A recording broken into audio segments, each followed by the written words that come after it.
的不成人迹，倒是能成。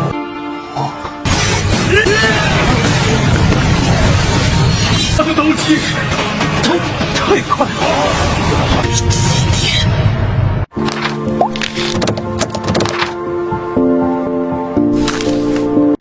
Halo, assalamualaikum teman-teman. Jumpa lagi dengan saya Ilham Baris. Selamat datang di channel Purnomo The Series. Gimana kabar kalian? Semoga selalu sehat dan baik-baik saja ya. Kali ini kita akan meneruskan merangkum Shishingji edisi spesial Asura The Mad King episode 3 ya guys. Dan gak usah berlama-lama lagi, langsung saja gas cuy. Di episode sebelumnya, Luho telah berhasil membangkitkan kekuatan terpendamnya setelah mengalami kematian yang sangat banyak dengan melawan tabu. Hingga akhirnya ia benar-benar keluar dari kapal karam 99 hantu Asura. Shin diperlihatkan Shigure yang mengetuk pintu salah satu rumah warga. Melihat kedatangan Shigure itu, pemilik rumah pun menjadi kesal dan segera mengusir Shigure. Hal itu disebabkan saat ini keadaan Shigure benar-benar menyedihkan, karena keadaan tubuh Shigure sekarang menjadi cacat. Selain tangan sebelahnya telah terpotong, kini juga kakinya tinggal satu, sehingga dia menjadi gelandangan dan hanya bisa bertahan hidup dengan meminta-minta. Dan kini terlihat salah satu rumah di antara rumah-rumah yang lain pun memberikan makanan kepada Shigure. Walaupun begitu, tampaknya orang itu sangat kesal kepada Shigure. Ia pun dengan kasar melemparkan makanan itu ke tanah dan memperingatkan Shigure agar jangan minta-minta lagi kepadanya. Shigure pun merasa sudah sangat bersyukur atas pemberian itu, karena sudah berhari-hari ini ia belum makan. Ia pun segera memakan makanan yang telah jatuh di tanah itu, dan sebagian lagi ia simpan di keranjangnya. Shigure pun kini mulai berjalan, dan di tengah perjalanan terlihat 3 orang pemuda berandal pun sedang berkumpul. Melihat Shigure yang lewat, jiwa nakal mereka pun bangkit. Mereka ternyata saat ini masih mengungkit dendam yang dulu dimana Shigure mengancam mereka saat menyelamatkan Luho. Berandalan itu kini segera menginjak kepala Shigure, dan ia pun lalu memaksa Shigure untuk menjawab apa yang harus Shigure katakan ketika bertemu dengan mereka. Dan dengan keadaan penindasan seperti itu, Shigure pun dengan terpaksa menjawab bahwa dia adalah seorang pecundang dan seorang sampah. Shigure pun kini memohon agar berandalan itu memperbolehkan ia pergi dari situ. Tapi berandal itu pun dengan kejinya menyuruh Shigure, jika Shigure ingin pergi, maka ia harus merangkak melewati selangkangannya. Shigure pun mau tak mau berusaha untuk melakukannya, bahkan apapun itu, karena saat ini ia benar-benar tak ada pilihan lagi. Dan di saat Shigure bersusah payah merangkak dengan penuh kehinaan itu, tiba-tiba saja yang ternyata itu adalah Luho yang langsung memukul ketiga berandalan itu. Penampilan Luho yang saat ini telah berbeda dengan kedua pedang iblis Asura yang menyilang di punggungnya. Jelas hal itu membuat semua remaja di situ pangling. Luho pun hanya mengerjitkan alisnya, dan dengan sinis ia mengatakan bahwa Asura pecundang adalah Asura yang hanya bisa menindas yang lemah. Perkataan itu jelas membuat berandalan itu jadi kesal. Mereka pun segera bangkit dan mengeroyok Luho. Luho yang telah ditempa selama beberapa bulan di kapal karam, tentu saja saat ini menjadi Asura yang jauh berbeda. Dengan entengnya Luho pun menghajar satu persatu berandalan itu. Mereka bertiga pun jadi sangat kaget melihat kemampuan Luho sekarang. Mereka yang kini telah terluka dan kesakitan karena pukulan Luho pun segera kabur dan lari terbirit-birit. Luho pun kini segera mendekat kepada Shigure, satu-satunya sahabatnya. Shin lalu beralih mereka berdua kini sedang duduk bersama di tempat favorit mereka dulu. Shigure pun mulai bercerita bahwa banyak hal telah berubah, dan ia mengaku rindu ketika mereka berdua menyelinap ke tempat ini dan bermain bersama. Luho pun segera bertanya apa yang terjadi setelah kejadian yang mengerikan waktu itu, sehingga membuat Shigure berakhir seperti ini. Shigure pun lanjut bercerita bahwa saat itu Shigure menemui Raja Bandi Asura untuk meminta pertolongan agar Raja menolong Luho yang saat itu diculik oleh Tabu. Akan tetapi ketika mendengar nama Tabu di telinganya, Raja Bandi pun terlihat sangat kesal dan marah. Ia pun lalu melayangkan tebasan kepada Shigure yang membuat salah satu kaki Shigure terpotong. Raja Bandi pun menilai kalau Asura cacat seperti itu hanyalah sampah tak berguna, dan ia berniat akan segera membunuh Shigure saja. Tapi dengan cepat, Shigure pun memohon agar Raja Bandi memberikan kesempatan agar ia dapat bertarung di turnamen upacara kedewasaan, sehingga kalaupun kalah, Shigure bisa mati dengan cara yang terhormat dengan jalan Asura. Dan Raja Bandi Asura pun mengabulkan permintaan itu. Hingga akhirnya Shigure pun masih bertahan sampai saat ini. Namun, warga Asura sangat membenci Asura yang cacat, sehingga Shigure pun akhirnya kini menyadari bagaimana perasaan Luho waktu itu. Shigure pun lalu balik bertanya kepada Luho, apa yang membuat Luho berubah menjadi seperti sekarang ini. Luho pun kini juga bercerita kalau sebelumnya dia dibawa ke kapal Karam Asura, dan untuk keluar dari situ ia harus mengalahkan Tabu. Dan setelah dia mengalami kematian yang begitu banyak, Luho pun akhirnya mampu mengalahkan Tabu dan akhirnya ia berhasil sampai di tempat ini kembali.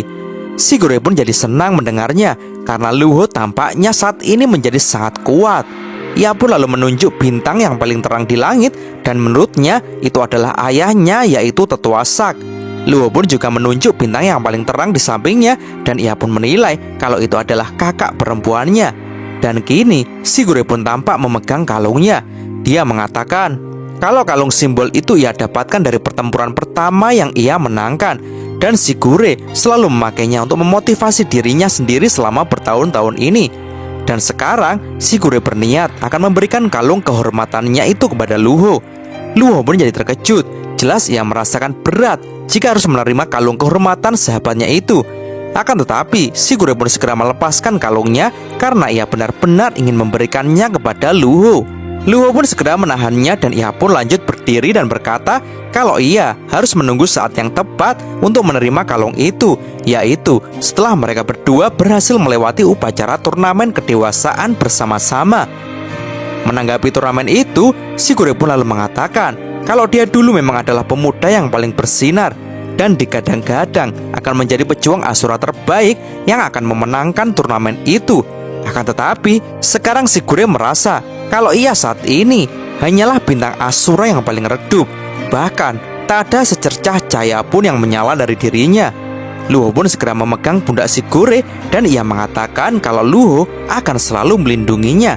Akan tetapi hal itu tampaknya menyakiti hati Shigure. Luho pun jadi panik karena ia tak menyangka perkataannya itu telah menyakiti hati sahabatnya itu.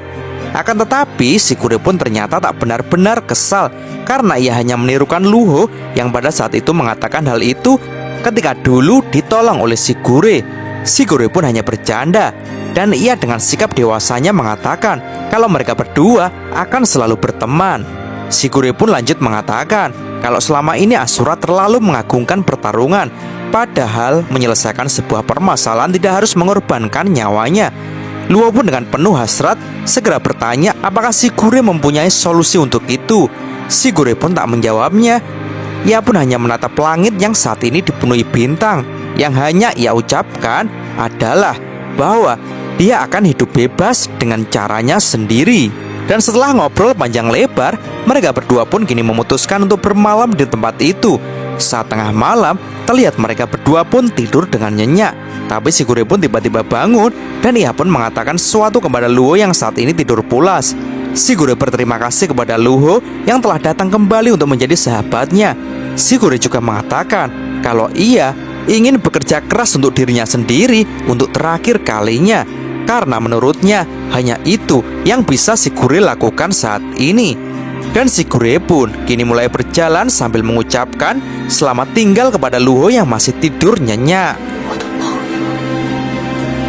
Dijelaskan bahwa upacara kedewasaan Asura adalah tradisi tahunan Asura.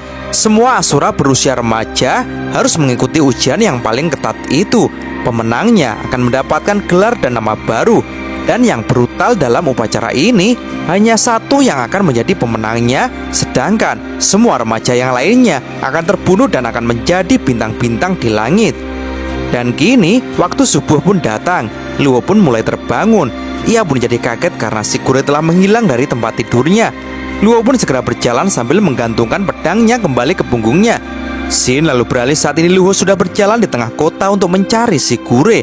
Akan tetapi di situ Luho pun melihat ada orang-orang yang berkerumun, yang ternyata orang-orang pun digegerkan dengan seorang penjahat yang dihukum mati.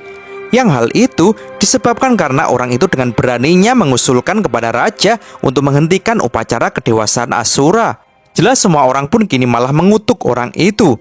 Karena berani-beraninya orang itu menentang tradisi Asura. Luo pun menjadi sangat kaget mendengar hal itu. Ia pun segera berlari menerobos kerumunan orang-orang itu untuk memastikan siapa orang yang dihukum mati itu. Dan betapa syoknya Luo ketika melihat orang yang digantung di depannya. Langkah Luo pun kini menjadi sempoyongan. Wajahnya pun terperanjat dan fokus kepada orang yang digantung itu. Samar-samar Luo mendengar orang-orang mengutuk orang yang cacat. Akan tetapi masih bisa bertahan hidup sampai dihukum mati seperti ini. Mata Luo pun kini menjadi memerah ketika ia melihat bahwa orang yang tergantung itu adalah satu-satunya sahabatnya, yaitu Shigure. Seketika Luo pun langsung teringat kenangan-kenangan Shigure bersamanya, di mana Shigure walaupun putra dari kepala suku, akan tetapi ia selalu menganggap Luo yang cacat sebagai seorang sahabat, dan ia selalu menolong Luo di saat Luo kesulitan. Dan saat ia mengingat kata-kata terakhir yang diucapkan Shigure, Luo pun kini tak kuasa menahan air matanya. Langit seketika mendung, dan tak lama kemudian hujan pun turun. Orang-orang pun kini membubarkan diri meninggalkan Luo seorang diri di situ. Yang hanya bisa Luo lakukan kali ini hanyalah segera menurunkan jasad Shigure. Luo pun kini meratapi Shigure yang tubuhnya telah lemas tak bernyawa, yang kini telah berada di pangkuannya. Dengan kesedihan yang mendalam, Luo pun dengan berat hati kini mengambil kalung kehormatan Shigure sambil mengutuk takdir ini. Sambil menangis ia mengatakan, "Shigure hanya ingin hidup. Apa yang salah dengan dia?" Scene lalu beralih di mana Luo saat ini sedang duduk dengan menekuk kedua kakinya di tepi jalanan kota seorang diri. Kematian Shigure ini membuat Luo mengalami kesedihan yang luar biasa. Dia pun bahkan mengutuk dirinya sendiri kalau dialah yang juga telah memaksa Shigure untuk ikut turnamen kedewasaan. Sehingga Luo merasa kalau dia jugalah yang ikut andil membuat Shigure mati seperti ini. Tapi tiba-tiba saja Shigure pun muncul dan menepuk tangan Luo dan menekankan kalau ini semua bukan salah Luo. Shigure selalu percaya kalau hidup itu bebas, tidak perlu mati hanya demi tradisi. Shigure pernah mengalami hidup paling jaya, sekaligus dia juga pernah mengalami kehidupan yang paling tragis. Akan tetapi dia akan selalu menggunakan caranya sendiri untuk menghadapi semua itu, di mana Shigure tidak ingin hidup bergantung dengan perhatian dari Luo. Dan itulah martabat hidup terakhirnya. Shigure pun bertanya dengan tegas kepada Luo, kenapa Luo menangis? Itu karena Luo kehilangan seorang teman, ataukah itu karena jalan yang Luo ambil tidak sesuai dengan harapan? Luo pun hanya menunduk dan menjawab kalau ia benar-benar tidak tahu. Dan kini bayangan kakak perempuan Luo pun juga muncul. Dia pun segera mengomel dan menyindir Luo yang saat ini telah terlahir kembali dengan kekuatan yang baru. Dan Luo jadi ingin menolong sahabatnya yang lemah, akan tetapi justru Shigure menolak pertolongannya. Jika Luo menangis karena hal itu sangatlah tidak penting. Sang kakak pun lalu menyuruh Luo agar berjuang di jalannya sendiri dan mati. Jingyi pun kini tiba-tiba saja juga datang dan mengatakan jika Luo meletakkan harapan kepada orang lain, itu hanya akan membuat Luo semakin hampa. Menurut Jingyi, Luo sekarang bukan menjadi dirinya yang sebelumnya.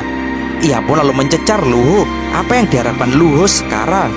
Luo pun mengaku kalau saat ini ia sangat marah dan ia tak tahan lagi ingin segera melampiaskannya. Tabu pun dengan cepat juga menghampiri Luo dan sambil tergopoh-gopoh ia menyuruh Luo untuk segera menceritakan kemarahannya itu kepada dunia dan biarkan mereka semua menjadi berdarah. Luo pun kini mulai mengerti tekanan demi tekanan dari orang-orang itu kini benar-benar membuat Luo bangkit. Luo pun kini bertekad agar semua orang tahu tentang kemarahannya. Dan tanpa pikir panjang lagi, Luo pun segera mengambil kedua pedangnya. Dan saat ini terlihat Luo sudah berjalan memasuki arena turnamen upacara kedewasaan Asura. Terlihat para penonton pun sangat riuh menyambut semua peserta remaja Asura yang telah berkumpul di tengah arena. Dan kini kedatangan Luo pun langsung disambut oleh ketiga pemuda berandalan. Pemuda berandalan pun dengan brutalnya mengolok-olok Luo yang ternyata mempunyai nyali untuk mengikuti turnamen ini. Menurut mereka, itu jauh lebih baik daripada sampah Shigure, di mana Shigure yang dengan konyolnya mengusulkan pembatalan turnamen dan akhirnya dihukum mati. Dan menurut mereka, justru Shigure itu beruntung sehingga tak jadi bertarung dengan mereka di turnamen ini. Berandalan itu pun mendekatkan wajahnya ke wajah Luho, dan dengan bengisnya ia mengancam akan segera memenggal Luho. Mendengar semua perkataan kotor dari mereka, Luho pun jadi tersenyum gila, dan menurutnya kini segalanya menjadi sangat menyenangkan.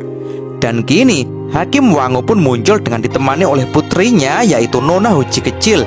Ia pun mengatakan kepada putrinya kalau peserta tahun ini mempunyai standar yang lebih tinggi daripada tahun yang lalu. Nona Hoji pun mengingatkan ayahnya, bukannya ayahnya harus mengaktifkan mata dewa perangnya untuk melihat kemampuan sebenarnya dari para peserta ini. Dan tanpa pikir panjang, Wangu pun segera melakukannya. Dengan cepat ia mengaktifkan mata dewa perangnya dan melihat-lihat kemampuan para peserta. Akan tetapi, perhatian Nona Hoji pun kini mengarah kepada Luho, dan ia pun segera menyuruh ayahnya untuk membaca pemuda berambut putih itu. Wangu pun seketika menjadi kaget karena ia tak bisa membaca informasi sedikit pun dari Luho. Ia pun jadi sangat penasaran seberapa kuat pemuda berambut putih itu. Jelas hal itu sedikit membuat Hoji juga heran. Yang dia rasakan sekarang hanyalah pemuda rambut putih itu terlihat sangat berbeda dari semua peserta yang pernah ia temui, bahkan peserta di tahun-tahun sebelumnya. Dan kini Wangu pun mulai mengangkat tangannya di depan semua peserta. Ia pun mulai memberikan pidato pembukaan sebagai tanda bahwa turnamen ini akan segera dimulai. Di situ ia menjelaskan bahwa upacara ini merupakan tradisi Asura setahun sekali untuk memilih pejuang Asura yang paling kuat, di mana yang menang akan mendapatkan pengakuan dari seluruh Asura, sedangkan yang kalah akan berubah menjadi bintang di langit yang menyinari kegelapan. Mendengar pidato itu, kini terlihat dua orang Asura kelas 1 sedang saling ngobrol. Mereka merasa bosan dengan kalimat pidato Wangu yang selalu sama tiap tahunnya. Kedua Asura itu lalu membicarakan Wangu, di mana Wangu terkenal suka menerima suap untuk meloloskan seorang kandidat. Terbukti selama ini beberapa kandidat dengan kemampuan biasa-biasa saja, tapi karena mereka adalah anak dari kepala suku, maka beberapa dari mereka diloloskan oleh Wangu. Asura yang mempunyai goresan di matanya kini merasa aneh karena ia melihat Wangu saat ini terlihat sangat waspada. Asura yang satunya dengan wajah bertato segera mengeceknya. Sebenarnya apa yang membuat si rubah tua itu menjadi stres? Dan ketika ia mengeceknya, ia pun tiba-tiba langsung kaget dengan apa yang terjadi. Karena kini Luho tiba-tiba saja mulai mengerahkan kekuatannya yang seketika langsung menggetarkan arena. Para peserta lain pun jadi kesal dengan Luho yang berani-beraninya menyela pidato hakim. Aura merah yang pekat pun kini mulai memenuhi seluruh arena. Terlihat mata Luho pun kini menyala merah. Tubuhnya pun juga dipenuhi dengan api merah yang sangat kuat. Luho pun dengan cepat mengangkat kedua pedangnya, dan dengan jiwa amarahnya yang luar biasa, ia pun langsung menyabetkan pedangnya dengan sangat keras. Dan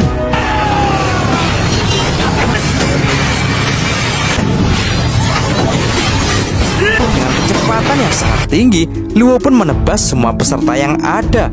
Bahkan seolah-olah semua mata pun tak melihat gerakan Luho yang begitu cepat itu.